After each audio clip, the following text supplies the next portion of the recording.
Pues no, no lo dudaría ni un No. poquito, senadora, entendiendo que estos personajes que incluso se dicen miembros del movimiento de Juntos Hacemos Historia, la coalición, pero que se salen, se declaran plurales, como Germán Martínez, quien fue panista, se cambió a Morena, ahora hace un lilitellazo y va a abandonar la bancada, como ya lo anunció Gustavo Madero, que va a abandonar la bancada del PAN, como lo anunciaron las senadoras del PT, y casi lo puedo firmar, van en contra de la reforma eléctrica del presidente Andrés Manuel López Obrador. Pero ya han ido en contra, Vicente. Ellos, antes de ser el grupo plural, ya votaban en contra de todas las reformas de nuestro movimiento. Entonces ya tienen un tiempo en ese plan, nada más que pues no van a poder ser un grupo parlamentario. El tiempo pasó. El tiempo para ser grupos parlamentarios es inmediatamente después de la elección del Senado, que te recuerdo que se elige por 2 legislaturas, es decir, nosotros duramos 6 años en el cargo y debió ser en el primer periodo parlamentario y además normalmente es de a ver con quién fuiste electo. No puedes, o sea, ¿cuáles son los partidos que hay? No existe un grupo plural que haya sido partido. Por eso Álvarez y Casa, que fue electo por el PAN, que lo pusieron los panistas allí, se declaró, él dijo que iba a ser independiente, pero ese concepto no existe para los grupos parlamentarios. Entonces, es el senador sin partido. Ahora se suman otros 4 para ser senadores y senadoras sin partido. Bueno, pues para hablar también de este y otros temas, saludo a nuestro colega Jorge Armando Rocha, quien constantemente y tesoneramente, si me permiten la expresión, está informándole desde su trinchera independiente a la gente de a pie. También lo ve y lo escucha orgullosamente en Sin Censura TV, Sin Censura Media y Sin Censura Presenta de lunes a viernes a las 2 de la tarde. Querido Jorge Armando, ¿cómo estás? Buenas noches. ¿Qué tal, estimados? Muy buenas noches. Gracias por la invitación. Pues aquí a la orden.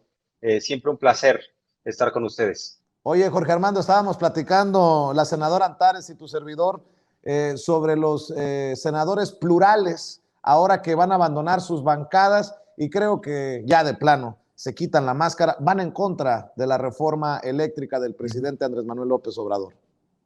Pues yo creo que es un grupo muy extraño, porque pareciera que la intención principal era la de formar un grupo parlamentario, pero para acceder a recursos. Y ya no les dejaron formar el grupo parlamentario porque sería algo ilegal y así se los marcó la propia presidenta del Senado, Olga Sánchez Cordero, que si algo sabes de leyes, ¿verdad? Y bueno, pues ahora están divagando, pues andan como los Reyes Magos, ¿no? Peregrinando por ahí y ahora sí que tratando también no de llevar buenas noticias, sino de ver qué grupo los deslumbra. Ellos sostienen que van a definir la reforma eléctrica y que será un criterio estrictamente numérico. Lo que dijo Germán Martínez Cázares, el senador, que, bueno, no van a escuchar a Bartlett, que no van a escuchar tampoco a los grandes intereses, según él, y que simplemente van a tomar la decisión en función de qué va a pasar con el recibo de la luz, si la reforma eléctrica de López Obrador significa una menor tarifa o no para la mayoría, según ellos. Pero, insisto, es un grupo extraño. Yo creo que tienen problemas de identidad y lo digo sin ningún grado de ironía, ni mucho menos. Germán Martínez, pues ya no sabe si es de aquí o es de allá, pero no de estos meses, sino de tiempo atrás, porque Germán Martínez fue de los máximos dirigentes de Acción Nacional, incluso fue secretario en los tiempos de Felipe Calderón, secretario de la Función Pública, un hombre muy cercano y sobre todo que se vanagloriaba ser parte de la corriente de Castillo Peraza, muy doctrinario panista. Y después se convenció del obradorismo y ahora pues está divagando, le renunció al presidente López Obrador, le dijo que siempre no como director del IMSS. Entonces, bueno, pues ya uno no sabe para dónde se está haciendo. Aprovechando lo ocurrido ayer, Bueno, y también en el caso de Gustavo Madero, pues Gustavo Madero fue presidente de Acción Nacional, lo mismo. Hay que destacar que no pudo ser, no le dejaron ser el aspirante en Chihuahua y ahora pues está, ni soy de aquí ni soy de allá, a la mitad del río, y yo creo que no me dejará mentir la senadora, algo de lo peor en política es la indefinición. O estás de un lado o estás del otro, pero ya defínete esto, somos un grupo plural y vamos a pensar, y además se la quieren dar de los grandes sabios, ¿no? Es que nosotros vamos a primero a escuchar a las bases y no tienen un poder de convocatoria. Todavía dijeras, lo que pasa es que son liderazgos sociales y la gente los ubica. Con todo respeto, yo creo que si se paran estos 5 senadores del Grupo Plural en cualquier entidad, nadie los conoce. Lo importante es que son votos y que se necesitan, ¿no? Para un lado o para el otro. Así es. Oiga, a ver, senadora Jorge Armando, yo a veces me pregunto si esto es en serio, o si de plano es una burla, o si no les da para más capacidad, pero me sorprende que Julen Rementería, en momentos en que estamos en el debate de la reforma eléctrica, se viene la reforma política, hay hasta jalones de oreja y piquete de ojo en la Cámara de Diputados por la miscelánea fiscal.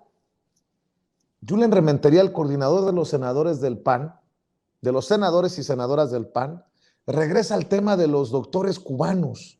Digo yo, oigan, algo anda mal. No sé si necesiten ayuda profesional, pero para que me dé su opinión, senadora, de estos que ya son, con mucho respeto lo voy a decir, sus clientes en las repasadas que les da desde tribuna o aquí en Sin Censura, por favor, vamos a ver y escuchar a Julen Rementería. Imagínense usted el nivel de este personaje, el coordinador de los senadores y senadoras del PAN, regresando al tema de los doctores cubanos, los médicos cubanos que vinieron a ayudar en lo peor, en el momento más difícil de la pandemia.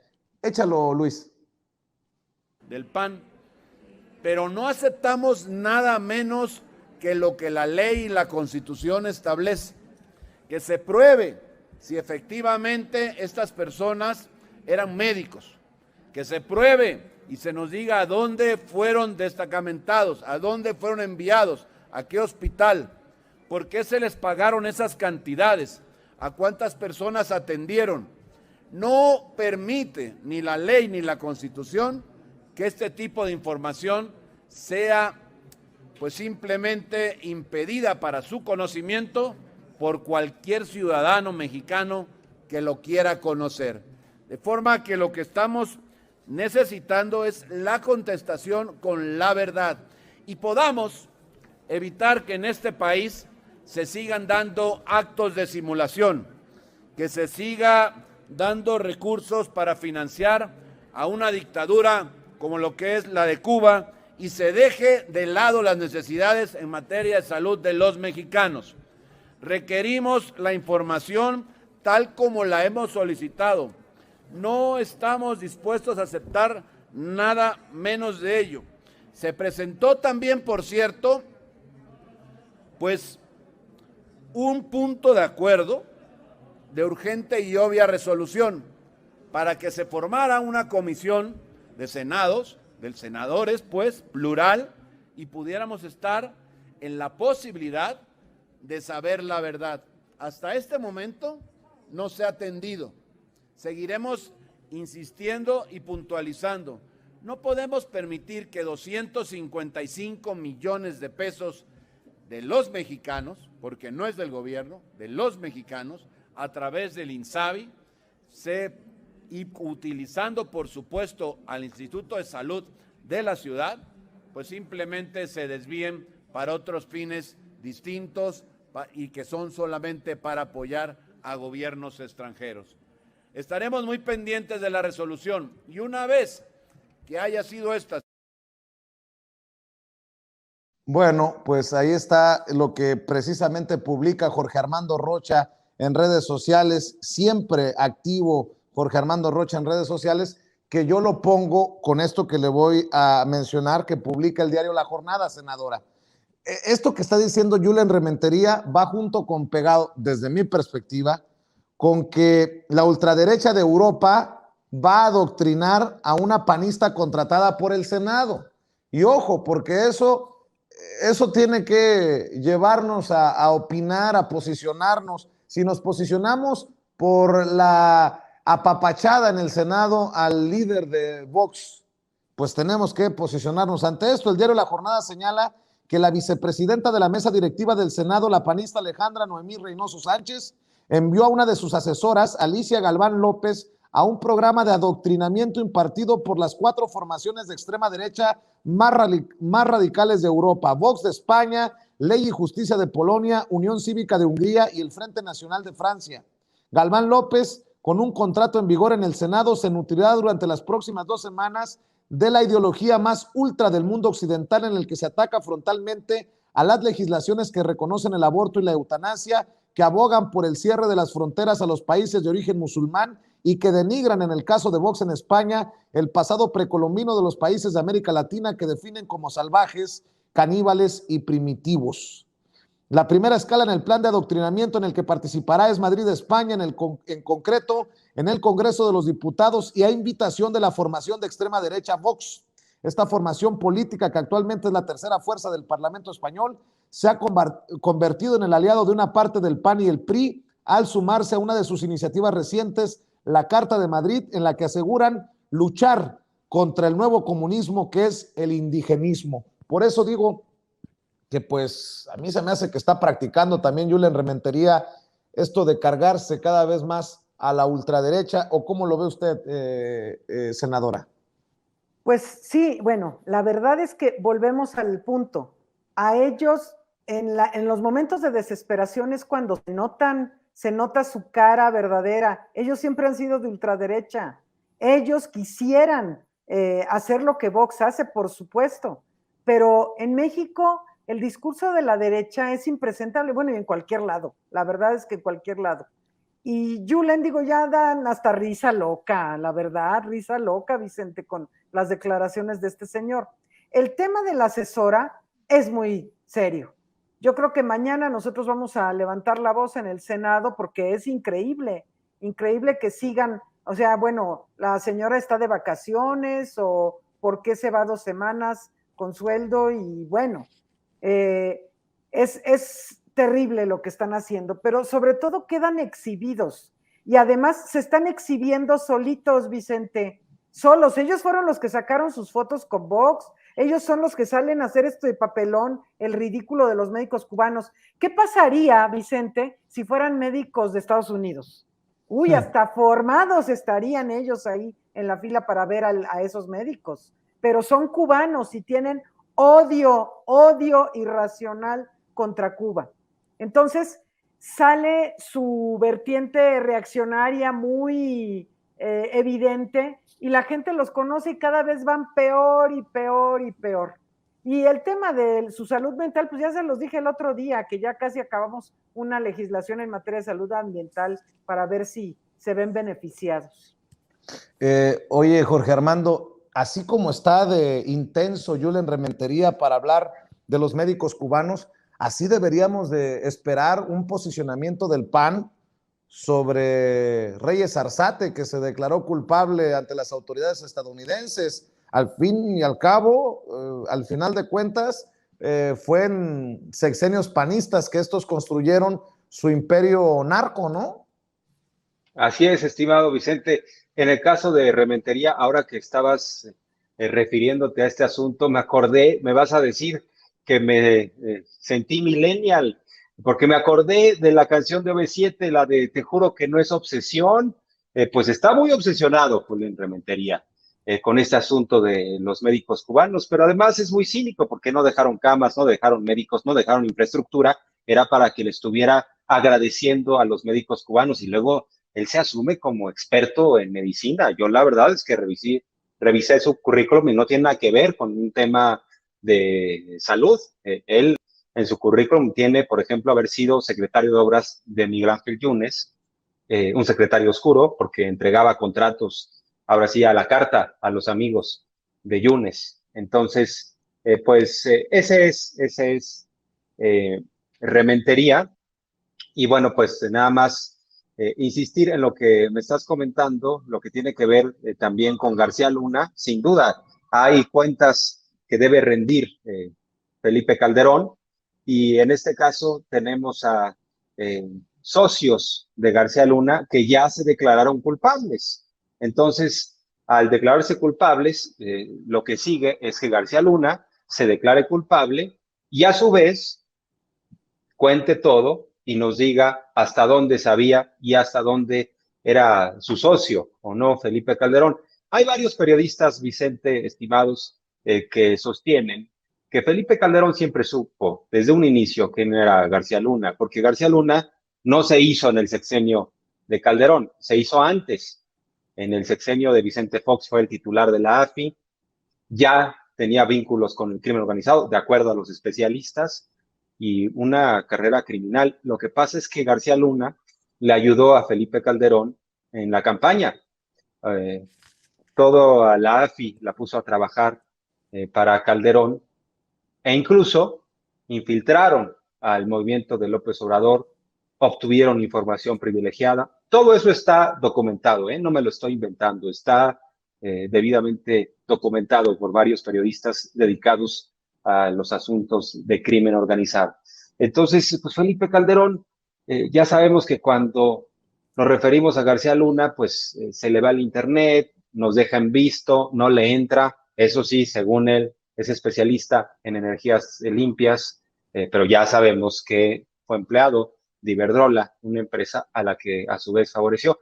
Y nada más lo de Vox, pues yo creo que se le quiere hacer caso a la gente de Vox, pues que cuando menos escuchen todo lo que dicen los de Vox, no lo que les conviene a los panistas y a las panistas, porque el líder de Vox ha estado en movilizaciones en favor de que se retome la soberanía energética en España, porque a todos les está pegando el aumento en las tarifas eléctricas allá, y ahí tienen a Santiago Abascal en las calles diciendo soberanía, soberanía, porque dejaron todo esto en manos de unos cuantos, y a ellos no les importa si la gente tiene que remar, pero las cuentas tienen que salir. Y la utilidad es la utilidad, y que le haga el pueblo español como quiera. Y en ese sentido, pues mínimo si van a estar acudiendo a ese tipo de asesorías, que hablen de lo que está pasando en la reforma eléctrica, que hablen de estos debates. En una de esas hasta los convence Santiago Abascal de Vox de que voten en favor de la reforma de López Obrador. Por cierto, Felipe Calderón hace papelón, senadora, ya que estamos hablando de su silencio, porque fue a promover a España allá en aquella convención del PP que tanto criticamos, que uno de sus máximos logros fue la creación de la Policía Federal. El comandante de la Policía Federal, el enlace de las autoridades mexicanas con la DEA, se declara culpable de narcotráfico. Hablaba de controles de confianza, Felipe Calderón, y hasta Jorge Armando Rocha creo que preguntaba, ¿los controles se hicieron antes o después de que trabajaran con los narcos? Porque pues está muy fuerte esto, y yo no dudo que Felipe Calderón quiera pasar a la historia como un, perdón, senadora, un imbécil que no escuchó, que no vio, que no se enteró, a meter la pata y a irse con Genaro García Luna o con Cárdenas Palomino al bote, ¿no? O con Reyes Arzate. Lo que pasa es que este personaje sigue, mira, hay así como que una inusual verborrea de los expresidentes panistas, Tanto Fox como Calderón pecan de lo mismo, y dicen por ahí que el pez por la boca muere. Y este personaje es muy bocón Calderón, y anda, dice y dice tontería y media, pero después la realidad lo rebasa. Es decir, para nosotros no es ningún secreto que Felipe Calderón estaba vinculado con el crimen organizado. No lo es porque vivimos en México.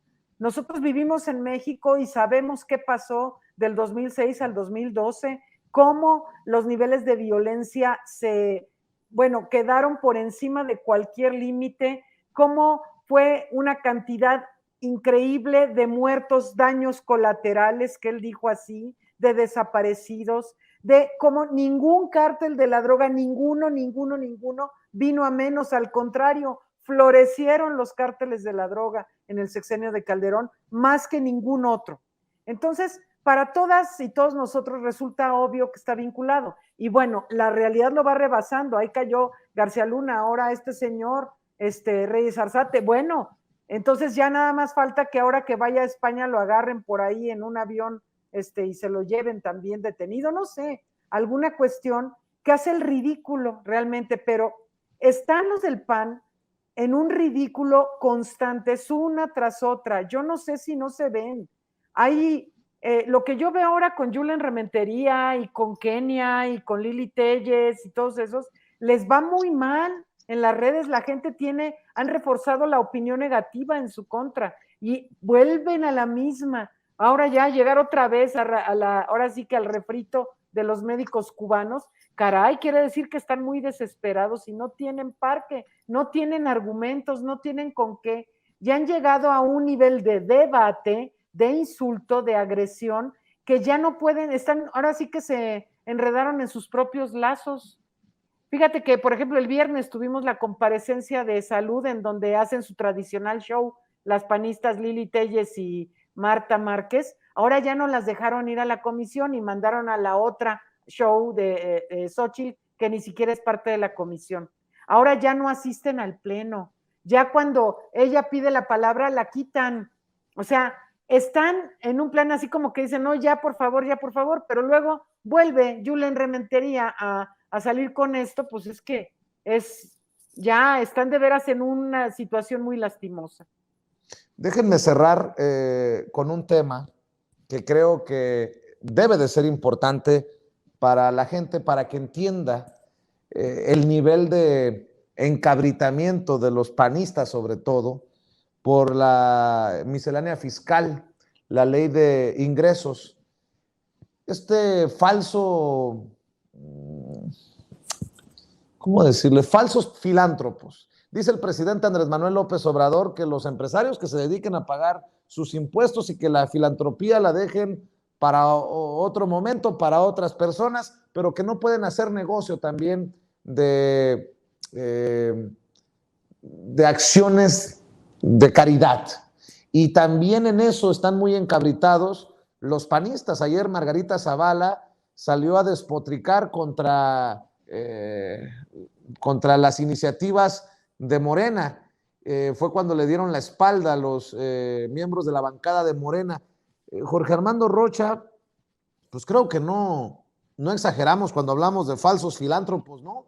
Que se envuelven en esta capa de superhéroes, pero en realidad lo que buscan son beneficios fiscales y eso es lo que se está intentando desaparecer en nuestro país. Sin duda, estimado Vicente, es un gran tema el que tocas porque el propio presidente López Obrador tiene un gran olfato y tiene mucha experiencia y ha percibido en dónde están las lagunas, en dónde están los problemas. Y si tú le das una puerta a estos que se acostumbraron a hacer grandes negocios al amparo del poder, pues de la puerta la abre y te hacen un boquete financiero. Entonces, el presidente ha dicho, ya no más puertas. Por eso ya quitó la facultad que podía tener el Ejecutivo para condonar impuestos. Incluso él mismo comenta que el equipo de Hacienda le manifestó que se quedara ahí un asunto, digamos, como un tema de emergencia, que si hubiera algún terremoto, una inundación, él pudiera decretar una condonación de impuestos. Y dijo, no hay manera. Vamos a quitar esta facultad al Ejecutivo de forma completa, porque dejamos una puerta y de ahí hacen un hoyo, un boquete, un socavón financiero. Y precisamente por eso vamos hacia un esquema de simplificación, que sea más fácil pagar impuestos y que ya no haya tantos escondrijos, porque claro, los que tienen acceso a estos despachos de contadores y de fiscalistas, que no eran otra cosa más que buenos para las relaciones públicas y tenían muchas agarraderas. Bueno, ahí está el caso de Álvarez Puga.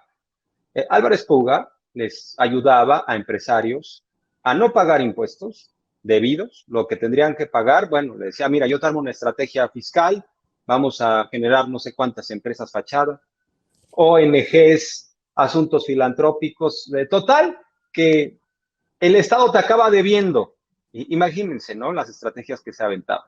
Y luego ayudaba a saquear dinero del erario, así de plano. En el caso de Gobernación, ¿cuál es la acusación? Que 3,000 millones de pesos de recursos públicos los habría lavado para convertirlos en privado.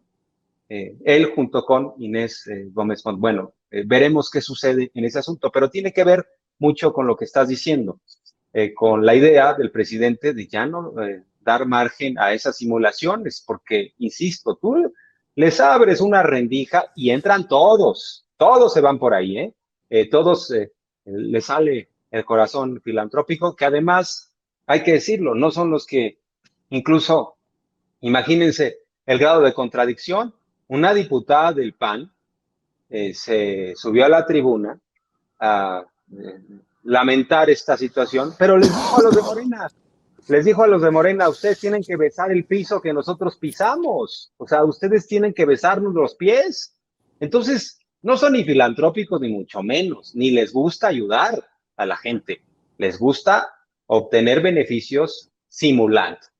Yo creo que se volvieron expertos y expertas en los disfraces. Entonces, por eso es muy importante que ya no haya simulaciones. El propio presidente lo ha dicho, cuando grandes empresarios se le acercan y le dicen, oye, ¿cómo te ayudo? ¿Te mando despensas? No, no, gracias, no es necesario. No, ahí está la cuenta, ¿no? Ahí, a ver cómo andamos en el SAT, mejor ayúdanos pagando impuestos y se acabó. Cada quien en su función, pero hay un asunto conceptual más amplio en todo esto, estimado Vicente, que es separar lo público de lo privado. Y estaban engarzados, están de la mano, estaban absolutamente amarrados. Por eso brincaban, ¿no? De la escena pública a la privada, quienes le hicieron favores a ciertas empresas, después eran directivos en esas empresas. Entonces, pues hay que separar todo aquello, que el Estado mexicano se dedique a todo lo público y que los empresarios, sin satanizarlos, se dediquen a lo suyo, pero están ahí incidiendo. Bueno, hay que ver lo que está haciendo Claudio X González, tiene un grupo empresarial detrás, ellos quieren la reconquista del poder, ¿eh?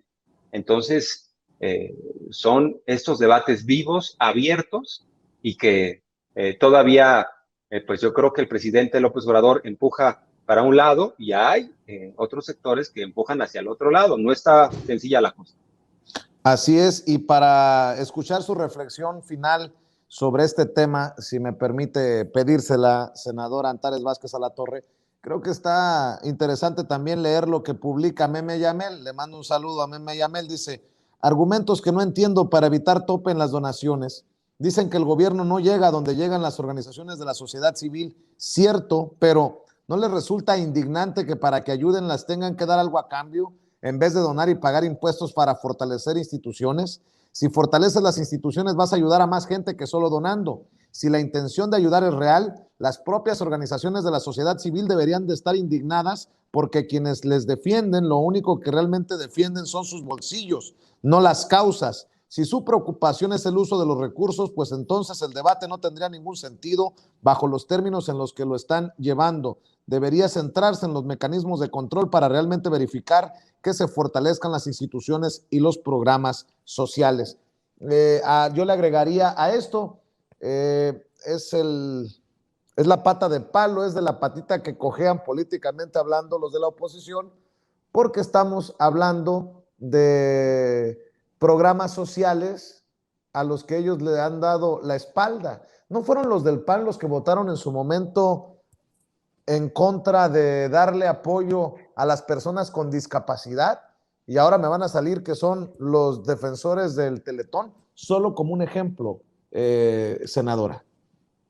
Exactamente, Vicente. Y quiero hacerle esta reflexión a tu auditorio, porque ayer Margarita Zavala se desgarraba las vestiduras porque todas las organizaciones de la sociedad civil tan altruistas, a ver, la inmensa mayoría de las asociaciones o organizaciones sociales que brindan apoyo para adicciones, para mujeres, para discapacidad, para todos, ni siquiera tienen un acta constitutiva ante notario como asociaciones civiles. La inmensa mayoría vive, ahora sí que casi de limosna o de las aportaciones que los propios beneficiarios dan o de las propias personas que están de manera sí altruista ayudando.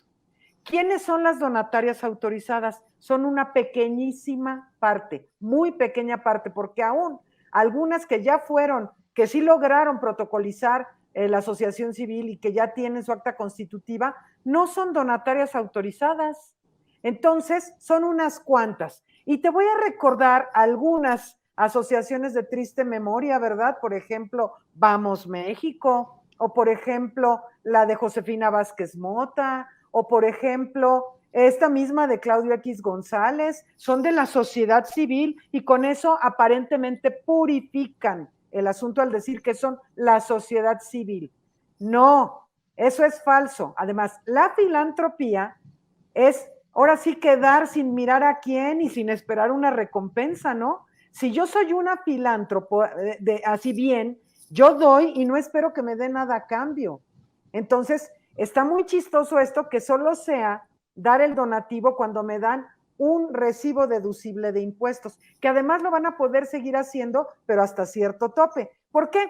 Porque estos empresarios que donaban grandes cantidades a muy poquitas organizaciones, deciden de facto algo que el resto de los mexicanos y mexicanas no podemos decidir cuál, que es cuál es el destino de mis impuestos. Yo decido dárselos a ellos en lugar de que sea el Estado mexicano el que administre los recursos de impuestos. Entonces es una burla el tema porque ni siquiera benefician a la mayoría de las organizaciones que hacen un trabajo altruista.